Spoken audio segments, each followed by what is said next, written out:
Ayun mga boss, ito yung aking minodified na muffler ni Barako Negro.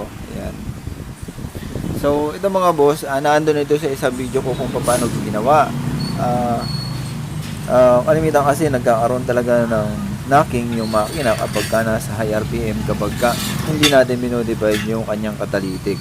So yun mga boss, yun yung ginagawa o kapag ka kasi dito sa amin medyo maraming ahon, kaya ang ginagawa ko na nga lang, ayun, binubutas natin itong catalytic converter na ito para mas malakas yung labas ng compression mga boss.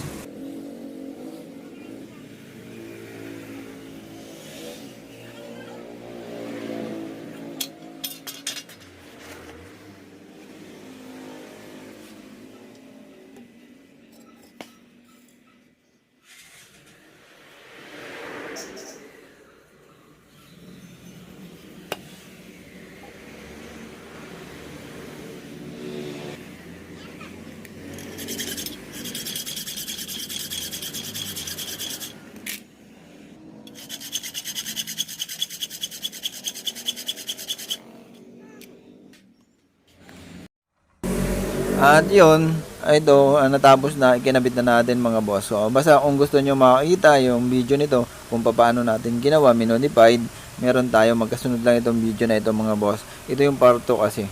So, naikabit na natin, napinturahan na natin yung winildingan, then testing na natin. At so ayun, basta napakalaki ng ginhawa sa makina nito. Hindi gaanong umiinit yung singaw ng makina kasi diretso labas na doon sa arrester yung kanyang mainit na singaw. Tapos syempre medyo mapapansin nyo mas malakas ang batang kasi yun nga diretso ang labas. Hindi katulad nung dati napipigilan pa. Dito sa pinakandulo niya mga boss, pag dinamdam mo yung lumalabas na hangin sa kanya, medyo malakas na, hindi na katulad nung dati.